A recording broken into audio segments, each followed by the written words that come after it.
So recently, we just hosted one of Ralph's earlier political companions, Mark Green, for the book Bright Infinite Future, which happened to feature some of their early work together. And it's made me wonder how many political activists over the past 40 years could write memoirs that probably feature Ralph Nader.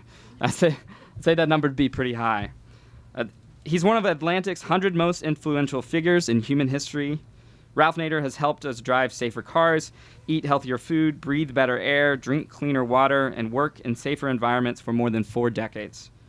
Nader was instrumental in the creation of the Occupational Safety and Health Administration, the Environmental Protection Agency, the Consumer Product Safety Commission, and the National Highway Transportation Safety Administration. In dozens of books since his 1965 Unsafe at Any Speed, Nader has worked to educate and empower consumers, and his latest call to action is an inspiring look at American citizens who have organized and waged successful fights against big businesses and corporate privilege. In this election year, Nader reminds readers how crucial and powerful democracy really is. Cornel West said, Ralph Nader is the grand progressive of our time. We overlook his words at our own peril. This book is required reading. Publishers Weekly says, Nader insists on speaking up for the little people and backs his argument and decent sentiments with hard facts. The Kirkus Review says, in an era of political gridlock, Nader argues mostly convincingly that a left-right alliance can get the country back on track. So if you will, please join me in welcoming Ralph Nader.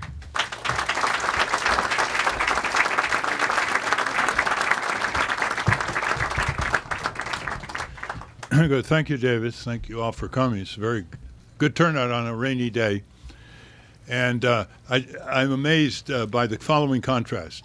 We just had 400 signs up all over D.C. for a statehood rally at Constitution Hall. And it was last Wednesday, September 28th. We sent out tens of thousands of emails. We mailed to 35,000 households. I went on radio and TV. We called the schools. We called the clubs. We called the Green Party, National Democratic Women's Club, on and on and on. Guess what? There are more people here than showed up at Constitution Hall. 3,500 seats, and there were only a few filled. And so, in my irresistible forthrightness, I opened the day by saying, look around you, everybody. That's the face of democracy in the District of Columbia. AWOL seats, empty. Although 71% of the people in the district believe they really should join all other national capitals in the world and have a vote for their parliament, in our case, the Congress, and it's growing. It keeps getting higher. It was 65%, 71%. And although we are of a larger population than 2 other states and a larger GDP than 10 other states, and we all pay taxes and get drafted and all that, people aren't turning out. Now, what this book is designed to do, this is the shortest book I've ever written. I'm cognizant of shorter attention spans. It's 140 pages. It is designed to be bought 6 at a time. So you can go to your living rooms and start an action-oriented conversation. This is not just something which you look at the author, you have a good question period, you scan the book, and when you go to your friend tonight on Saturday night, your friends, you say, well, how was it? And they say, it's interesting. It was interesting. That's not enough. It's got to be infuriating, energizing, galvanizing. It's got to reach a point where people do not give up on themselves as citizens with the easy cliches of the big boys will do whatever they want, nothing can really be done, there's too much concentrated power, you can't fight City Hall, you can't take on Exxon Mobil, etc. Because that defies the better moments of our history.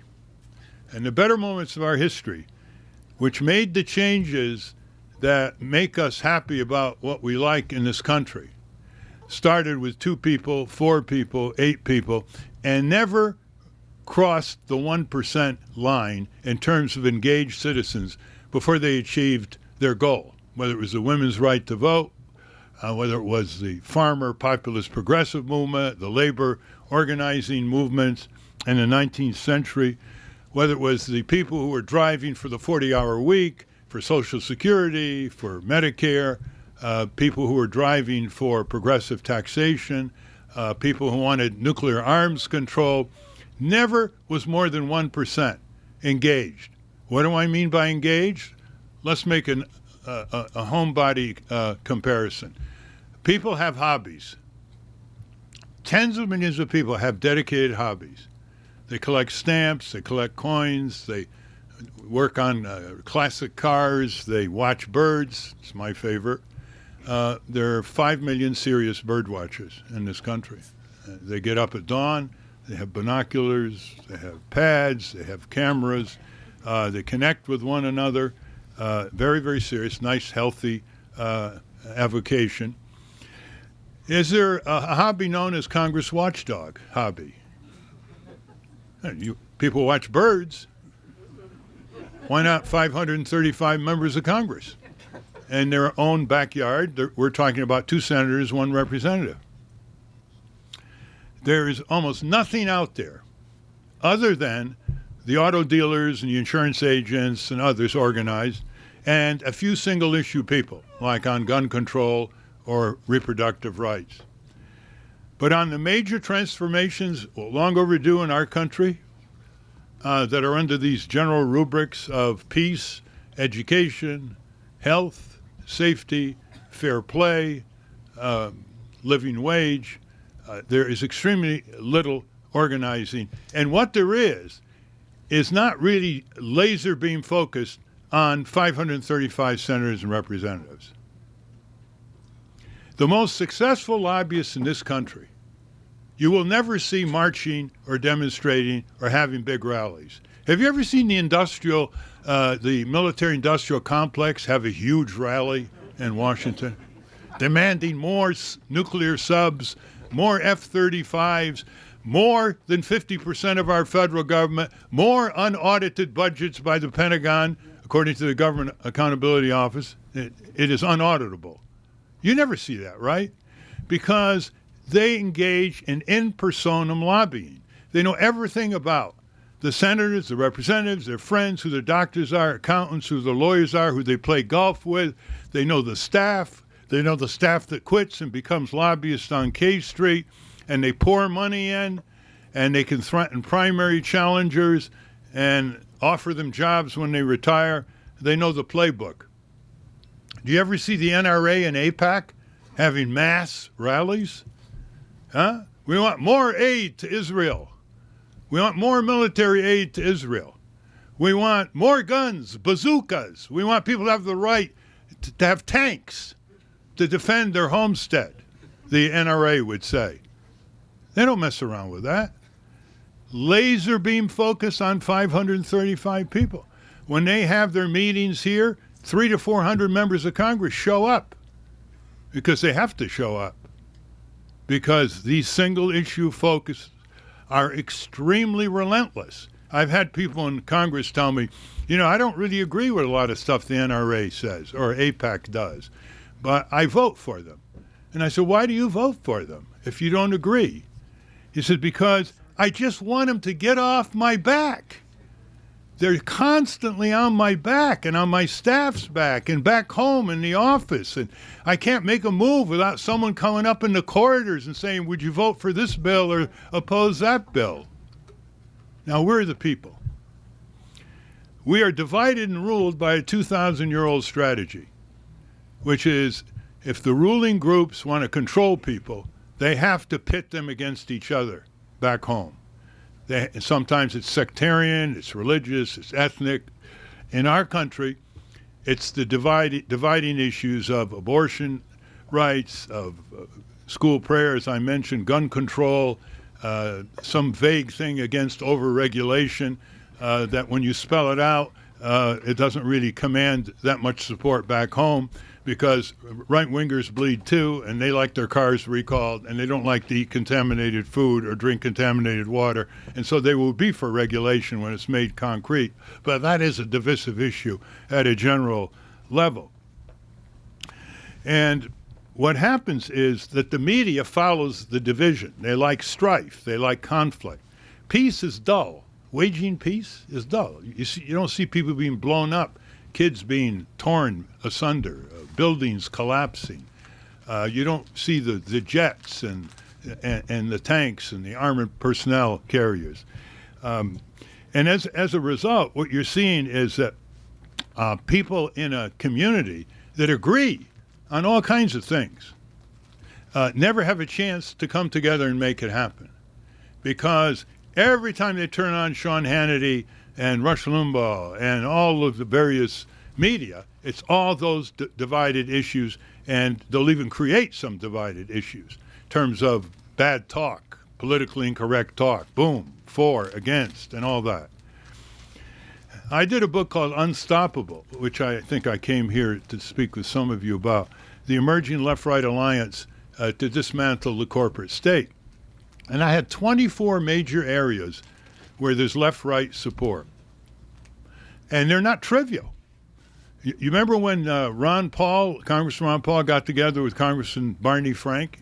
Can't get more different people. They did a reduce the military budget caucus. And they actually staffed it before they left the Congress because the budget is full of waste, fraud, bloated, redundancies, and so on. Here are some of the left-right, where you start with public opinion, and some of it has actually gone operational.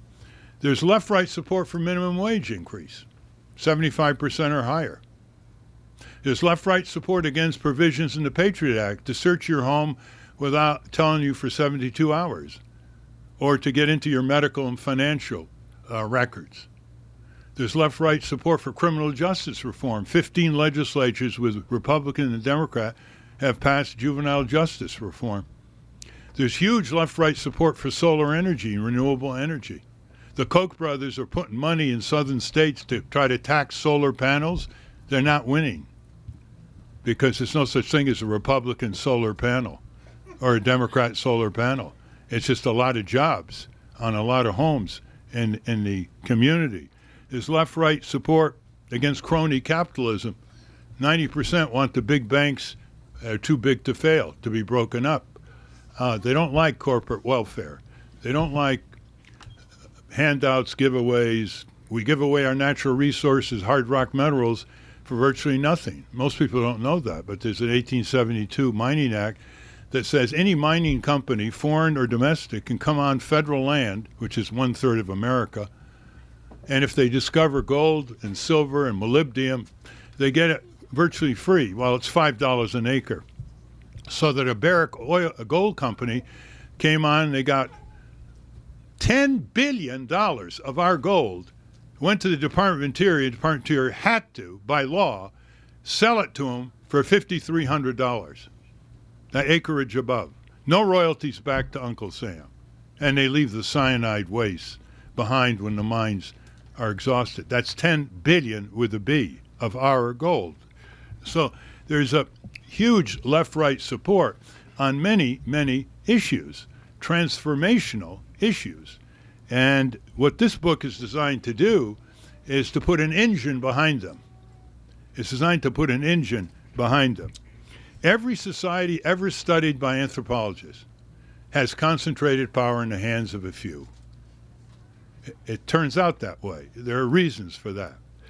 But some societies manage to diminish the harshest impacts, and they call themselves democracies. But democracies can coexist with plutocracies ruled by the wealthy and oligarchs ruled by political potentates. And when they come together, Wall Street comes together with Washington, you have the corporate state. And when you have the corporate state, they don't just say they're Republicans or Democrats. They want them both. And they get them both by all the ways we read about in the media, money and a lot of lobbying and offering them jobs and socializing with them and having the power to challenge them, etc. So we're now left with a Wall Street that seems to want it all. That is, it's sort of like the weapons manufacturers. If you ask Lockheed Martin how many F-35s are enough, they're not going to really tell you, because enough is never enough. They always want more. That's the DNA of unbridled commercial pursuits. Always more. They bump into civic values, tolerance, justice, safety, posterity, fair play. They'll push it down, push them aside, whatever. That's why for every major religion has warned its adherents not to give too much power to the merchant class. And I don't think that was due to revelation. That was due to experience years and decades and centuries ago. And so what we have now are two parties that talk a different game. One party keeps getting worse because the other party keeps getting less worse.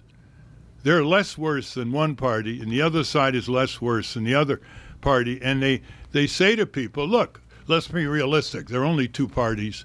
It's a winner-take-all system. There's no instant runoff voting. There's no proportional representation.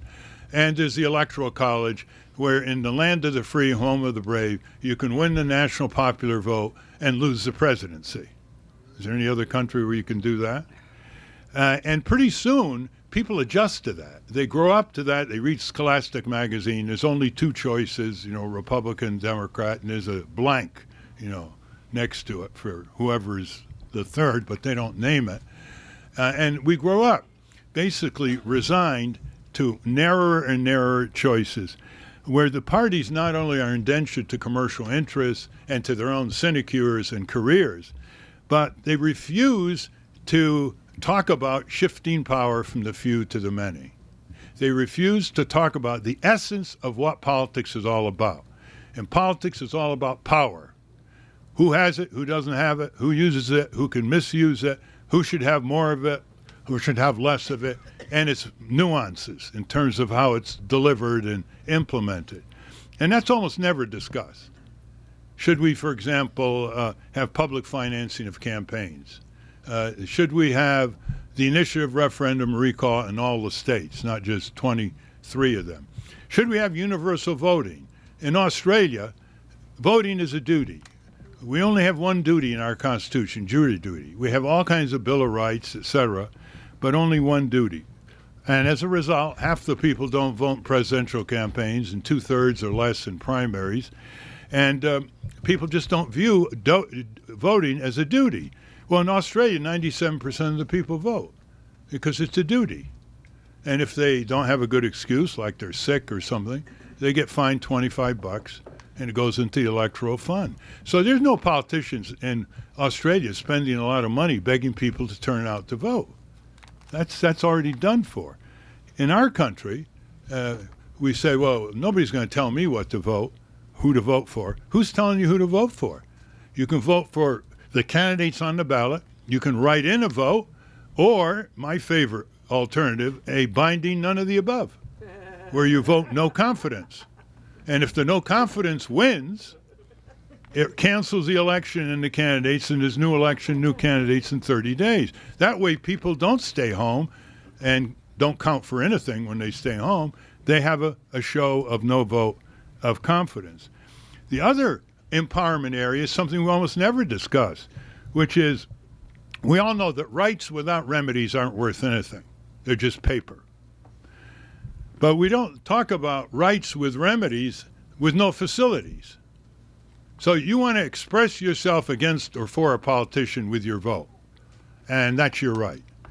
And you want to go to a precinct and vote.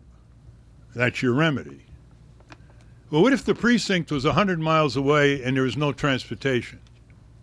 How much would that remedy be worth? How much would that right be worth? So we've developed the concept of facility.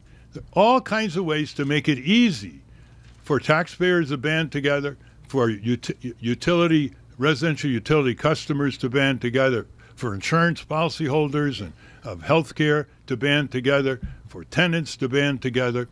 on checkoffs in the utility company bill or on something the government sends to everybody and says, if you want to join these nonprofit consumer groups, you're free to do so. They're going to have your own full-time champions, lawyers, accountants, organizers, and investigators take on these corporations and these weak regulatory agencies to make sure that the law enforcement for corporate crime is adequately funded, which it isn't in our country today.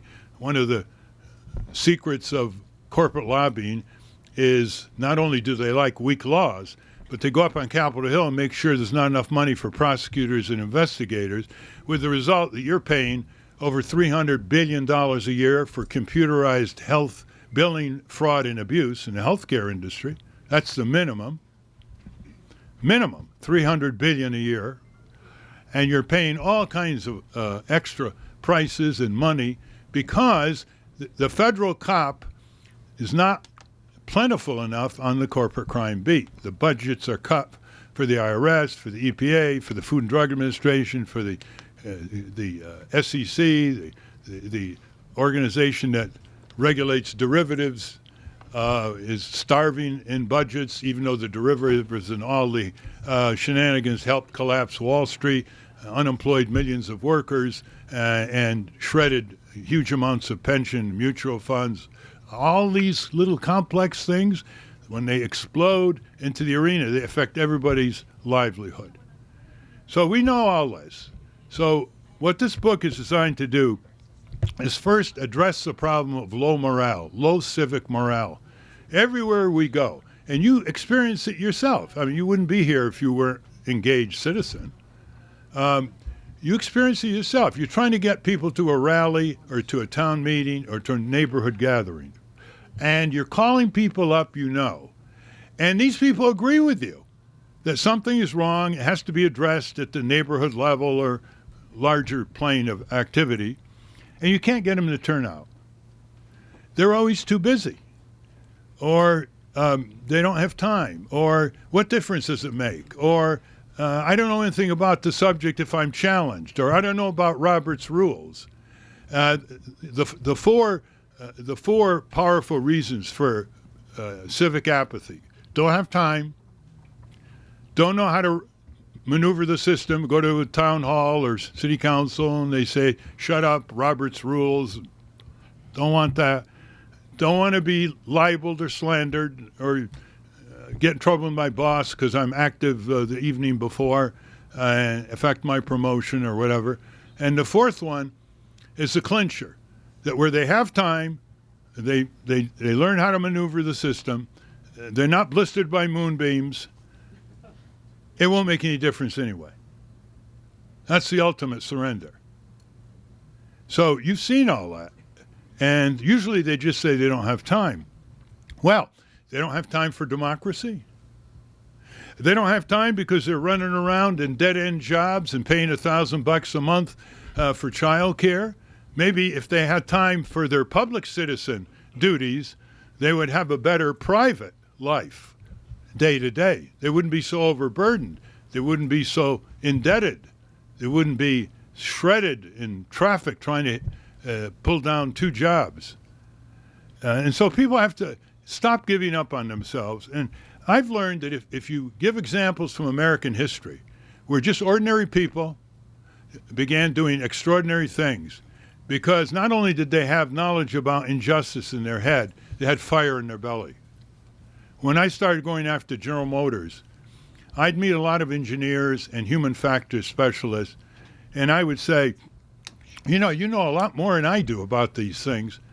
What have you been doing? You're green, people are dying every day, no crash-worthy protection, bad brakes, bad tires, junk, heavy on style, heavy on horsepower. You know what's on the shelf that's safe, it's feasible, it's economic. It's been, padded dash panels go back to the Roman Empire and the chariots, giving GM 2,000 years of lead time. I'd make all these things, and I'd say, you know so much more. They didn't have fire in their belly. I had in my mind the friends who in high school and college who were killed in these crashes. They're completely survivable. In those days there was no seat belts, nothing. Just you were in a compartment full of knives, sharp edges on the padded dash panel, steering column driving back to you like a spear, and very weak door latches, and so on. So the fire in the belly is very important. That's what breaks routines. That's what gets you to do something different. That's what gets you to have a higher estimate of your own significance as a human being, i.e., not just a skilled this or a skilled that, but a citizen, a skilled, committed citizen. Now, what's happening is we all know if you know an individual who is hedonistically self-afflicted, we're not talking about Trump. By that I mean the person has an alcoholic problem, has a drug problem, doesn't eat right, doesn't take care of herself or himself in a whole variety of ways. Even though the person might be quite skilled at something or quite educated, that person's going to destroy the life that that person has. It's called extreme hedonism. Now, what happens when a society becomes afflicted with systemic extreme hedonism? It dies on the installment plan. Sodom and Gomorrah, the Roman Empire, etc. And I came across a neuroscientist who teaches at USC, and he wrote this book, Descartes' Error. And I'm reading through it, you know how neuroscientists write. It's fairly clearly, but you never know where they're going. And they have a lot of hypotheses. And the last page just came right up at me. I want to read the paragraph very carefully, and then I'm going to exemplify it. Quote, he was writing in 1994. It's worse now. Pain and pleasure are not twins or mirror images of each other. At least not as far as their roles in leveraging survival. Somehow, more often than not, it is the pain-related signal that steers us away from impending trouble, both at the moment and in the anticipated future. It is difficult to imagine that individuals and societies governed by the seeking of pleasure as much or more than by the avoidance of pain can survive at all. End quote. All right, let's take some examples. People now, if they reach pain, they go for the opiates. So many of them, we have 35,000 dead a year. And it's increasing. And a lot of young people. Just think of that. That's what number of motor vehicle fatalities, roughly. So they're trying to replace pain with a deadly form of temporary pleasure. We have 24/7 entertainment. When I was a kid, it was a great thing to go down to the local Strand Theater and see a show every Saturday. Now, it's in their hands, anytime, anywhere. We have children exposed to massive entertainment to their detriment, where they're sold bad food, bad drink, military-style violent toys, cosmetics for girls at age 7, and then the addictive industries take over in the early teen years. We have politics is becoming more and more entertainment, more and more like a circus. It has great ratings for the wrong reason on Fox and CNN. And why should we be surprised when the chief circus barker got the nomination for the Republican Party? It was all anticipated, and it's just getting worse. Public dialogue is reduced to slogans. Teachers at universities now teach summaries of novels because the students are not interested in reading the entire book by Thackeray.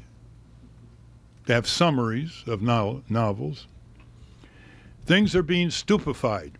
We turn on the TV.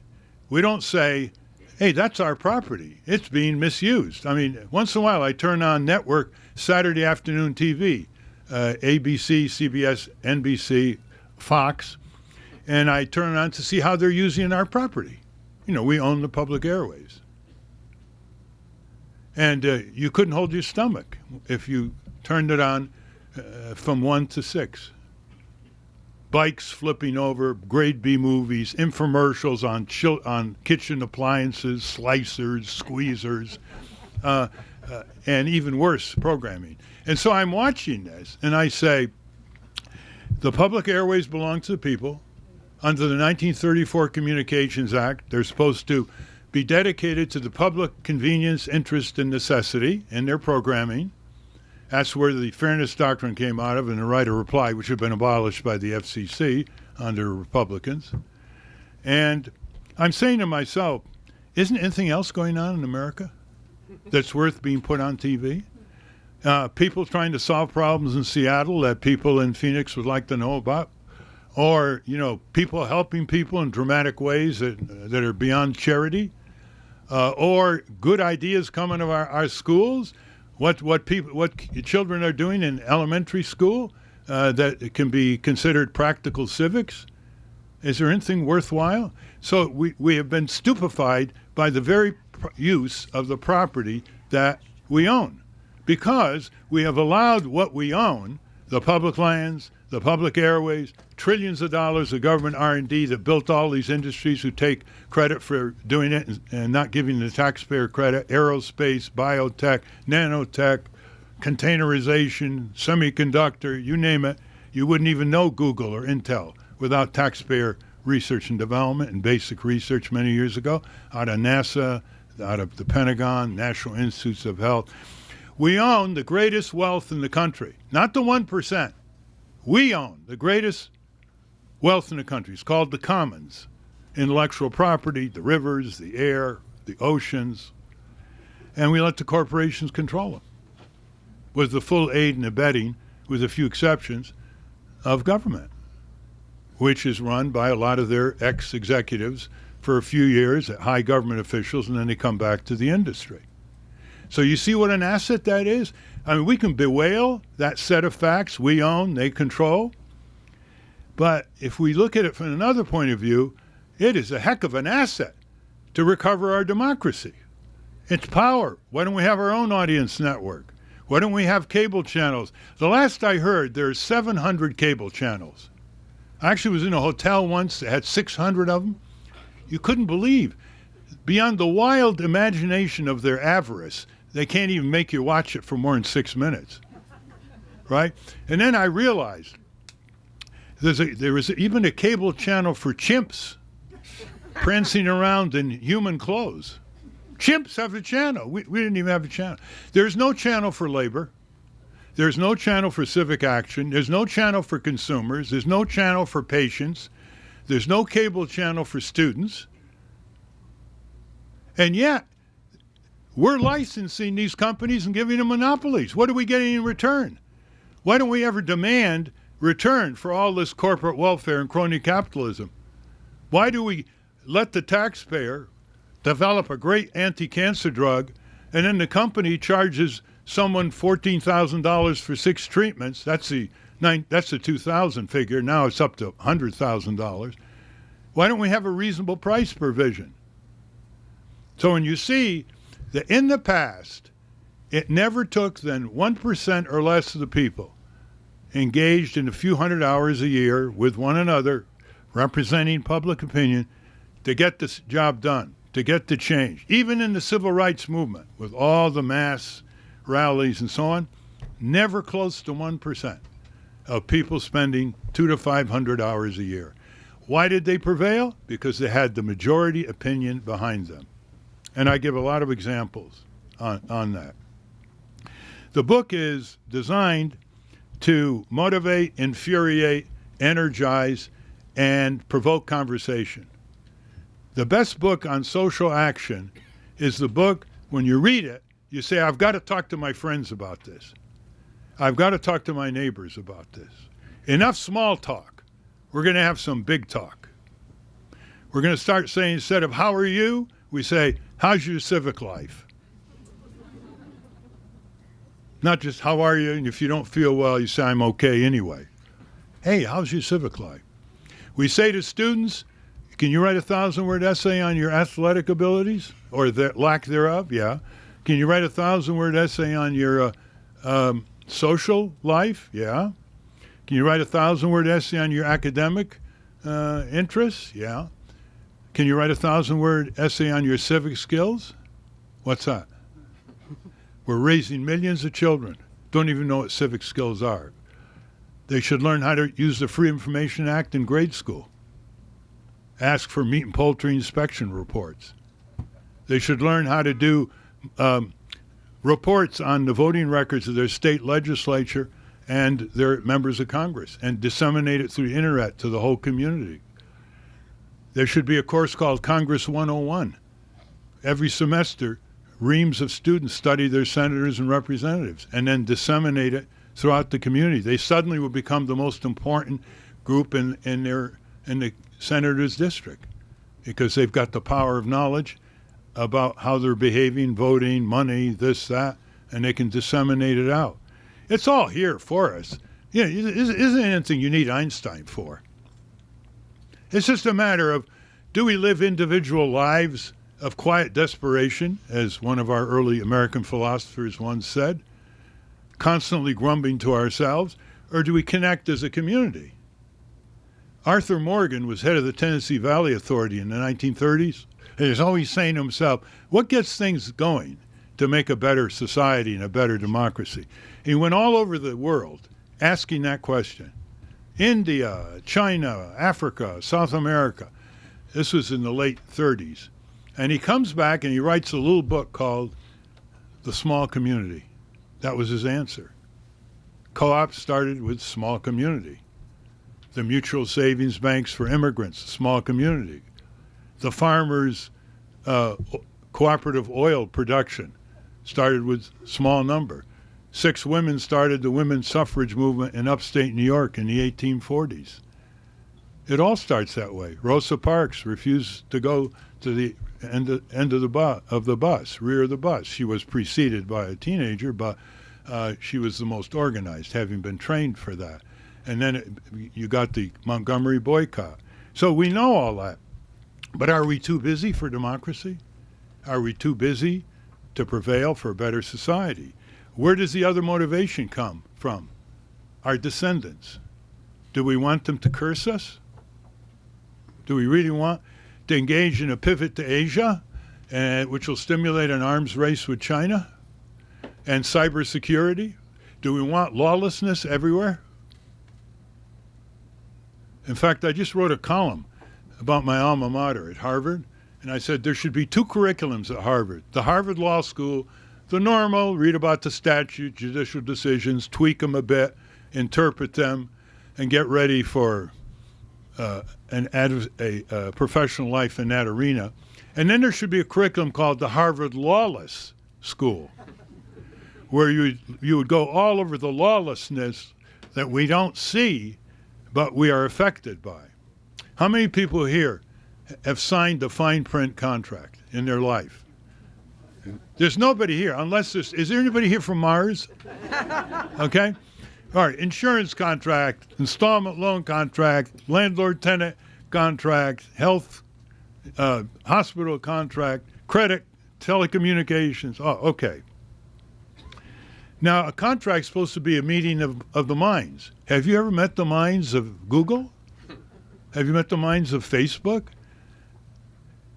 They're using your property without paying for it and making billions of dollars.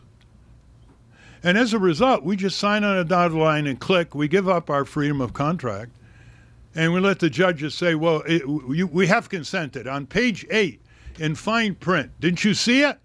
It said that if you have a grievance against the company that sells you something, you can't go to court. You can't have a trial by jury. You got to go to compulsory arbitration, which has all kinds of infirmities and one-sided aspects to it in favor of the vendor. Did you agree to that? How many people have been hit with a bounce check, $30 to $35? Okay? All right. Did you agree to that? Did you ever say to yourself, hey, the Federal Reserve said years ago it's only $1.50 it costs the bank, including covering fraud. All right, let's say fraud is inflated. Let's say it's $3 now.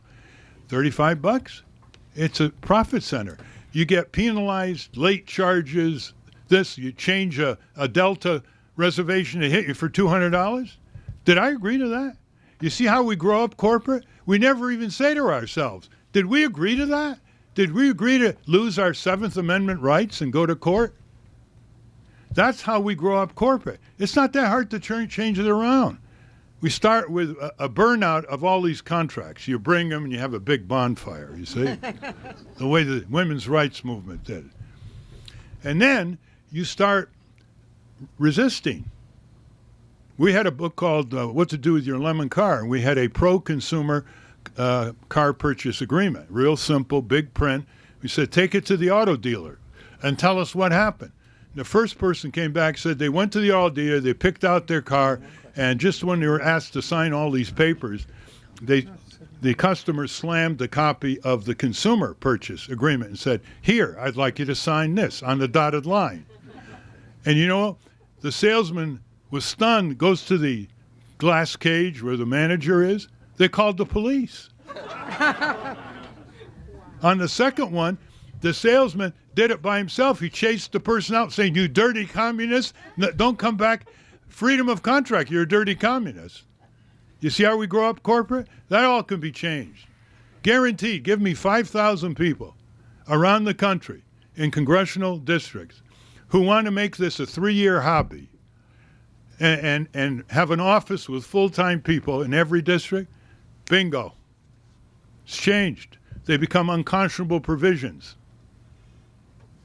Now, if you're wrongfully injured, you go to court, you're hit with all this tort restrictions by the insurance companies who've legislated in state after state. And so you have a 7-year-old boy falling out of a tree in California, and a stick goes right into his nose. His mother's a nurse, rushes him to a hospital. The doctors say, no problem, take some Tylenol, go back home. 2 days later, he's convulsing, permanent brain damage. They sue. They get a $7.5 million verdict. The jury comes out feeling good about itself because the money has to be for caring for this child by the parents for umpteen years. And the judge says to the courtroom, I am bound by a law called MICRA, signed by Jerry Brown, and he refuses to repeal it, although he said it's a terrible law in a statement in 1992. Cut it to $250,000 for a lifetime of pain and suffering. That's tort reform, so-called. So here we have, if you were asked, what are the two great self-actuating freedoms we have in this country? I think our educational system is so impoverished that not 1 out of 100 people today would even know the answer. It's the law of torts, the law of wrongful injuries, and the law of contracts. When serfs were on medieval estates, they had no freedom of contract. The status was a serf. And when they came out of medieval England, they were supposed to be able, as free working people, to sign agreements. And when people would engage in revenge attacks in medieval England, some people said, that's not a good way to do it. Let's have a courtroom. Let's have a jury. And we inherited it across the Atlantic and refined it. And in the last 50 years, both of these rights are being shredded and destroyed. And none greater than in the law of contracts, which reduces the rights of you when you have a wrongful injury by saying, oh, didn't you sign this contract? You waived your right of trial by jury. You waived your right to go to court. You waived your right to pain and suffering damages. It's not hard to activate 1% of the people. That's all we need. Occupy Wall Street talked about the 1%, plutocracy, the 99%.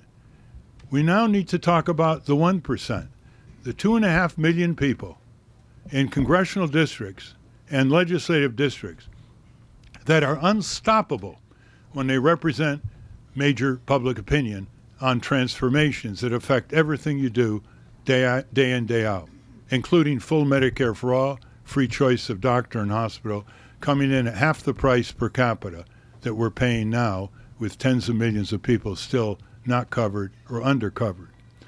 Now, I want to end on this note. There are two very serious and controversial problems affecting Democrats and Republicans. and it's still going on today. And basically, they amount to self-inflicted political masochism. You want me to start with the Republicans? Okay, with Trump. Now, why has Trump got so much support in the polls? Well, there was a fellow who wrote a letter to the editor recently, very insightful. He said, Trump's supporters are fed up. They want to throw the bums out. They think our country's going to hell. They think other countries are taking advantage of us. You know the drill. And so they glom on to a genius at sloganizing and branding, Donald Trump. Once they glom on to him, all the criticisms that are being made by the press and the Democrats of Trump, he doesn't tell the truth. He wildly exaggerates. He doesn't pay any taxes. He's cheap on charity.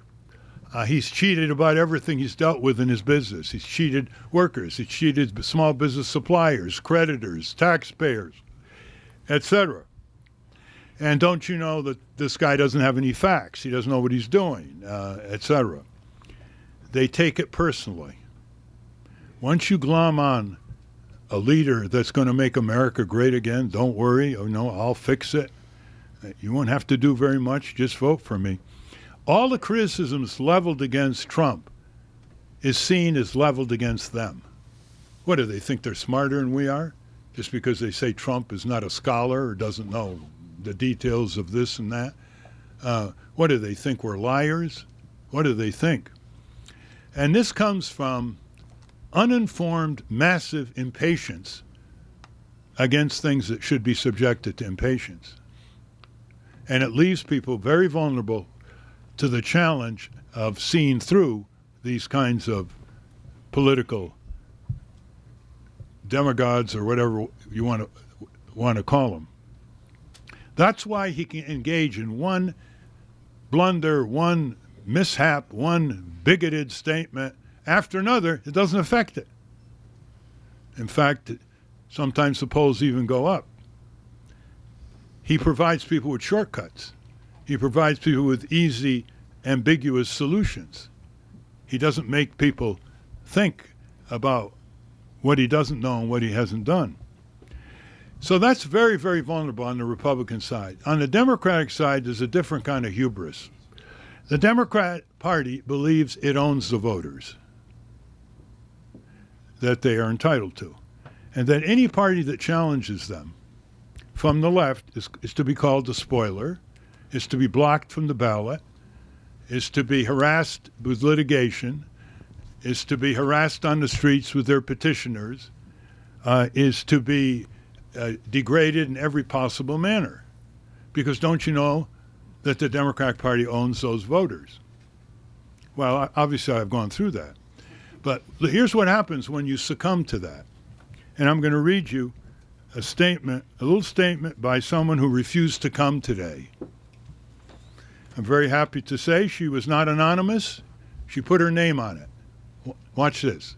This is one of the most serious issues in American politics today because it gives two parties a duopolistic control, destroys the whole concept of a competitive democracy with new challenges, and installs the status quo so that the so-called spoiler issue cannot be resolved with proportional representation or instant runoff voting and so on. You can see I don't have a thin skin. Here's the quote. To Politics and Prose, 9/29, 5:40 p.m. I hate Ralph Nader. We got stuck with Bush Cheney and an extreme far right-wing fascist Supreme Court because of him. The gift of people like Alito and Roberts, who were chosen by Bush. They gave us the curses of Citizens United, the McCutcheon ruling, in destroying the Civil Rights Voter Protection Act of 1964. That's why I want no part of Ralph Nader, end quote. Why did she stop there? I mean, there's wars, there's spots on the moon. She's a relatively restrained person. Now, look at the fact deprivation here. I'm going to let you down slowly. 2000 campaign. The polls close. Gore won the national vote by 550,000 votes. That's usually enough to win, right? But not in America. The Electoral College tossed it into Florida. So because the Electoral College, Gore didn't win on the first round, blamed the Green Party. In Florida, 310,000 registered Democrats crossed the aisle and voted for Bush. Blame the Green Party. The gap was 527 votes, as some of you remember, before the recount ordered by the Supreme Court, blocked by the 5-4 vote of the Supreme Court, political vote, terrible vote from a judge's standpoint. Scalia was a big push. Blamed the Green Party for selecting George W. Bush. Misidentifying by Kathleen Harris, Jeb Bush's Secretary of State in Tallahassee, thousands of people as ex-felons and therefore not being able to vote. Mistakenly or mischievously, it was done by a consultant. Blamed the Green Party. The butterfly ballot, which got people in South Florida who wanted to vote for Gore to vote for Buchanan. So confusing, blamed the Green Party. The loss of Tennessee, his home state where he represented in Congress for years, blame the Green Party. Any one of those, remove any one of those, or a portion of any one of those, and Gore would be president. Blame the Green Party. It's scapegoating at its extreme. How could the Democrats not landslide a bumbling governor from Texas with a terrible record who couldn't put 6 sentences together without a teleprompter? Blame the Green Party. Now, it so happens that it's more complex than that. You don't look at the spread after the election. You look at what the dynamics were responding. And so the Democrats got a lot of votes out in Wisconsin and elsewhere because of the Green Party. So it improved their vote getting. They could have diluted the Green Party by adopting some provisions that were supported by 70-80% of the people, including a $1 minimum wage increase in some ballot that would have meant something for fast food workers, something simple like that. They wouldn't do it. To make matters worse, after it was over, they didn't move to get rid of the Electoral College. They didn't move for instant runoff voting. They didn't move for paper trails to automatic voting machines so they couldn't be messed around with in close elections like Ohio. And people buy into that? Don't they know that it was only small parties that launched the major justice movements in our country before the big parties adopted it? Small parties moved on the abolition of slavery and women's right to vote and all the things we read about. Eugene Debs, Norman Thomas, Socialist Party, pushed FDR. Now, if we go through life saying that we're going to vote for the least worst because the system can't be changed, every 4 years, both parties get worse. Robert Taft today would be considered an extreme left-wing Republican, literally. Jake Javits would be considered out in left field, literally. And if we allow ourselves to be imprisoned in that kind of mindset, then we won't keep our eyes open for the years following the election, which is that the Democrats had the vote in the Senate by filibuster to block the war in Iraq, to block the tax cuts for the rich, to block the Supreme Court nominees. How do I know that? Because they blocked 2 nominees by Nixon, Carswell and Farnsworth, Hainsworth rather, before they got Blackmun, who's pretty good. They blocked Bork, but they've lost the nerve to block Alito and Roberts and Thomas. I was up on the Hill trying to get one progressive senator to vote against Scalia. I couldn't. He was confirmed 98-0. I was up on the Hill when Thomas was up. 11 Democrats crossed the aisle and won for Thomas, 52-48, with the Democrats' majority controlling the Senate. So fact deprivation is not very good for clear-minded analysis of political processes. And unless we free ourselves, how are we going to free our community or our country? How are we going to free our politics? Unless we allow ourselves to be driven into these short-term impulse things behind Trump or this kind of rationalizing the scapegoating of the Democratic Party. I've often said the Democratic Party is unable to defend our country against the worst Republican Party in history. And if you saw a list of the votes that the Republicans got through the House in the last 4 years, tell me one of them that gets 20% in the polls. They're against children, women, for Wall Street, against Main Street, more corporate tax loopholes, against food safety, against job safety. They want to privatize Social Security. They want to privatize Medicare. They want to sell off the public lands. How could a party like this even be in contention, much less dominate the Congress? And so I say to the Democrat Party and their supporters, look in the mirror and keep looking until you find yourself. So here's what I ask you to do with this book. Use it as a discussion starter for action, not just an interesting thing. There's some pretty fascinating victories in this book throughout history that are really incredible. I'm going to leave you with just one. A paraplegic by the name of Ralph Hotchkiss. And he was an engineering student at Oberlin when I was speaking there. And he followed me out the door and he said, "Can I come to Washington to be an intern?" I said, "Sure." And I said, "What's your interest?" He said, "Redesigning wheelchairs. They're too high priced and they break down too easily." I said, "You know how to do that?" He said, "Yeah." Long story short, he redesigns these wheelchairs, never patents anything. Public domain. He challenges the global monopolist on wheelchair crummy sales, Jennings Corporation, with a few others, breaks the monopoly, starts production in this country with better wheelchairs, sets up, gets a MacArthur Award, sets up at San Francisco State, always refining, and then as a paraplegic, he goes to Central Asia by himself, to Central America by himself, teaching people, indigenous people, mostly women, how to build sturdy, inexpensive wheelchairs from local materials. He starts getting a little sicker. His doctor says, "You may be going from paraplegia to quadriplegia." He says, "Well, I'd rather not that happen, but at least I'll know how a quadriplegic feels so I can invent more things for them." Well, fortunately, he wasn't a quadriplegic. Here's one person breaking a monopoly, breaking through power, the power of knowledge, persistence, compassion, incredible energy.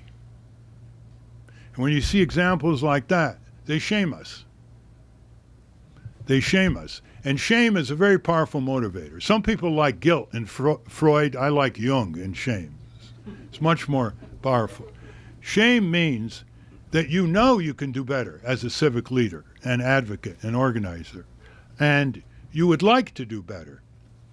But something is keeping you in your routines. Something is giving you excuses to give up on yourself. And that's what we have to overcome. Turning out, showing up is half a democracy. In 50 years of fighting for justice, I have never seen a worse time with people showing up less than now. Could be the cell phone, it could be any number of things. If people do not show up at town meetings, rallies, marches, courtrooms, neighborhood meetings, nothing is likely to happen. That's why a community bookstore like this is so important. That's why we have to start more independent bookstores with events, not just books and magazines, so that it becomes a community center of sorts. And like the community theater not far from here, the big theater, it's, launched by the neighborhood. I think that we are a country that has more problems than we deserve and more solutions than we apply. that are on the shelf. And that's the democracy gap, and filling that gap means that we move faster toward the just and prosperous and environmentally benign society, to lead the world as a humanitarian superpower, as an environmental superpower, as a waging peace superpower, not as a drone, nuclear, weapon-armed military power, because that's only going to lead to more military action, more counteraction, and you know where that ends up. Sparta, and worse, because Sparta didn't have a global impact. If any of you want any more connections or advice, you can reach us at breakingthroughpower.org, breakingthroughpower.org, or you can go to nader.org. But I do hope in your questions you'll push me up against the wall, and anything that you think was not convincing, or that I didn't go far enough, or I didn't reflect your own particular interests. Thank you very much.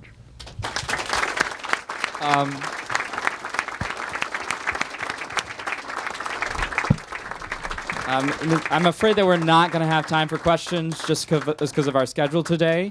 We do have books available for purchase at the cash register, and you can come up and ask your questions directly to Mr. Nader because he will be around. Davis, can't we have just three? Three, if we can loop them real quick. We'll loop them real quick. Oh, I got a real quick one. Three questions. A brilliant presentation, and I have to thank you for teaching me 50 years ago to win 2 Corvair cases. I remember that. Now, I have a question for you. Are you ready to presently run for president? No, I think I've had that experience. And it's harder for a third party to even get on the ballot in any Western democracy by far. We have to change the rules. Bernie had to do it inside the Democratic Party, because he had to get on the primaries, he had to be able to raise money, which he did brilliantly in small denominations. But you see, he had to fold too. It's just a kind of winner-take-all. There's no chance to grow every 4 years. So when the New York Times says, now is not the time, and all the others say, now is not the time, they never tell us when is the time.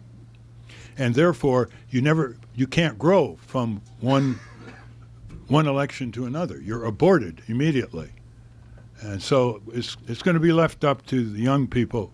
I would suggest a national youth political party that involves teenagers right from the beginning to learn the ropes, to learn what the obstacles are, what the changes are, what the organizational requirements are. And then 10 years later, then they can start taking over. But otherwise, they get in this trap of least worst. Now is not the time. Yes. You were my hero in law school. I took you to AU Law to speak, and I was president of DC PIRG, etc. Oh, good. Well, you're not going to like the rest of what I say. Okay, go ahead. But you wanted a challenge, and certainly... Yeah, go ahead. Mr. Nader, how can you push third parties right now? We're dealing with fascism. Yeah. We're dealing with a guy who wants to round up millions of people, who wants to...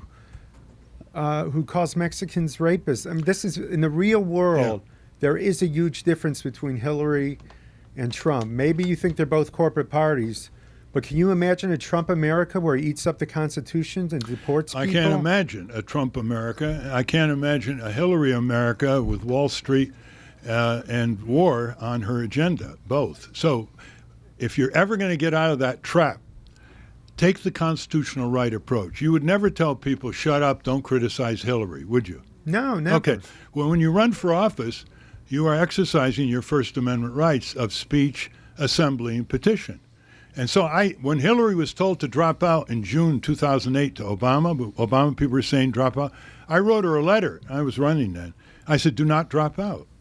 Do not let anybody tell you to shut up. They want to oppose you, fine. They want to support you, fine. Do not drop out. The idea that people should say, I'm not going to let my voters out there have a chance to vote for me because one party is worse than the other, that's the road to perdition. That's why we're in the situation we're in now. Fewer and fewer choices and voices, and the commercial interests controlling. Here's what I would say for your side. Why don't the Democrats say, well, how come 2% of the people are going to vote for Jill Stein, or 3%, if she gets that? What is the appeal? Maybe it's full Medicare for all that she's espousing. Maybe she's espousing cutting the wasted, bloated military budget. Maybe she wants more law enforcement against the big boys and the crooks. Well, I think Hillary Clinton, is going to adopt those. That's what FDR did with Norman Thomas. Norman Thomas would come in at relatively high levels in the polls and so on.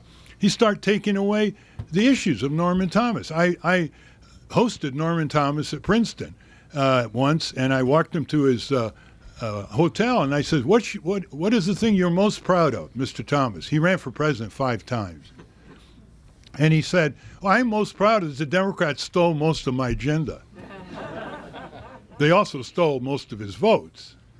So I don't want to ever get into a position where I say to people, do not speak, petition, assemble, shut up, drop out, don't use your constitutional rights, even though millions of workers and consumers and patients and taxpayers are being abused by both parties in different degrees. When do they both flunk? What is the flunking grade? You see, there'll always be a worse. Have you ever had really worse? Yeah, really this worse. Is fascism. Yeah, but listen, what about Nixon? You know what they were talking to about Nixon? You know, with the trigger and the nuclear this and the bomb, Dr. Strangelove, they would call him. So you can never win in a democracy by suppressing democratic initiatives under our Constitution, any more than you can say to people, shut up. My worst enemy, I would never say, shut up. It's not about suppressing rights. It's about doing the pragmatic, right thing to do when we're facing someone like Donald Trump. What is the burden of the Democrats to take away these issues? I don't care. We got to stop Trump. He's that bad. Trump shouldn't even be on the horizon if you had a decent Democratic Party. Yeah. We'll have one more question, and then we'll go ahead. Break for signing.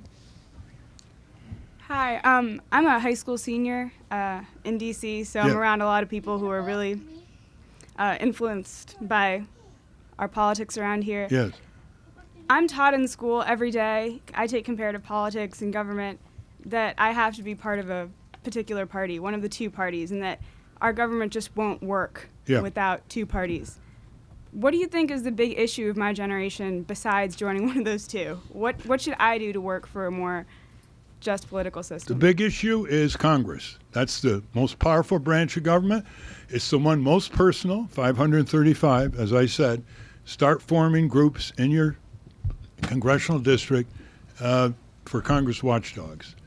If you make a list of what you'd like in this country, some of it can be done locally, like farmer to consumer markets and some renewable energy and a community health clinic and a credit union. The major transformations on war to peace, on the tax system, on how we use public budgets, on health and safety, got to go through Congress. Climate change, got to go through Congress. And that's easy for everybody because it's so personal, right? You're dealing with 2 human beings called senators and 1 representative. And that's what I would focus on. I'd learn how to be a skilled advocate, how to summon them to meetings, break up their routines, stop them from flattering us, fooling us, and flummoxing us that they're so expert in doing. And then you get very motivated because you're dealing with a human being. You're not dealing with some impersonal bureaucracy. That's where I start. Or you want to work your state legislature. I find today that most of my peers, whether they be in high school or younger than us, generally align themselves based on their degree of progressivism, whether they're Democrats or they're Republicans. That's very true. I don't think they think about the issues as much as where they think that they belong. You hit a very important point. 80% of the voters are hereditary voters. They vote the way their grandparents and parents voted. No matter how rebellious they is on going dating or whatever, they vote that way. And that produces a lot of inflexibility in the system. They're hereditary voters. Bloomberg once told me that's why he didn't run, because he couldn't break the hereditary voter. That they'll vote for the nominee regardless if it's a Republican or Democrat label. But you're thinking along the right way, though. You're breaking through. You're breaking through power. Just one more. Yeah, just one more. Yeah. I really admire you. And my granddaughter and I have been in Washington, D.C. off and on for 2 years. And due to an experience that we had that was just horrific, we've been advocating and helped to write the Family First Act. And anyway, this little girl's been doing great. We have been having about 100 grandma warriors here to help the bill to pass. And we just found out yesterday that they're going to extend it. It was set to die yesterday, but they're going to go ahead and do an agreement. We've had great success on a basic level, but we are not getting any interest in the press no matter what we do. And these are really important issues. It will fundamentally completely redistribute the way 4E gives to our child welfare dollars. The only real movement we had was yesterday when the American Bar Association finally figured out that if this bill didn't pass, they were only going to get 10 million instead of 30 million, and now they're in favor of it. I'm frustrated. Well, but you're teaching your child important civic skills here. We should have civic skill courses in middle school and high school all over the country. How to use the Free Information Act, how to build a coalition, how to do a news conference, how to be resilient and not get discouraged, how to share the credit, all kinds of ways. And we're just wasting millions of kids' lives year after year by teaching them to obey and to believe rather than to challenge and to think. So you're doing a good job that way. Just to tell you, how many of you like child seat belts in your child seat thing, right? Well, Joan Claybrook right here almost single-handedly did that, right? You know, she could have been part of a bridge party and played bridge day after day. She had another priority. She had a higher estimate of her own significance. We had our hospital close in our hometown, a 100-year hospital mismanaged, closed down, left an area of 60,000 or 30,000 people without any institution for health care. And my sister Claire and the community lawyer we set up in our hometown got 12,000 people on a petition, and we now have a health center for urgent care in that area for a whole variety of ways. That's my sister. Where's Claire? Yeah. See? I mean, yeah, there she is. And for those of you who say, you hear people say, I don't know how to do this, or I don't know how to do that in the civic arena, all kinds of manuals right on the internet or here in the bookstore. How to form coalitions, how to fight corporations step by step as shareholders or as consumers, how to put on a press conference. There are manuals on manuals. I mentioned one in this book, one of my favorite ones, Sam Smith. I'll let you go in just 2 seconds. He's up in Maine now. He used to be well known here. Remember Sam Smith? Used to be Green Party, but he also had a newsletter, and he was like the Will Rogers. And he put out a book. One of his books is The Great American Political Repair Manual. And he has things in the book like How Not to Repair the Country, 10 Ways We Really Screw Things Up, or a 12-step program for recovery from corporatism, or 24 cheap and easy ways to make your own media, and on and on. It's all there. So we have to carve up the 24-hour day and leave a little time regularly for our civic duties. And so I urge you, next time you meet a friend, say, how's your civic life? Thank you very much. Thank you so much. Once again, books are available for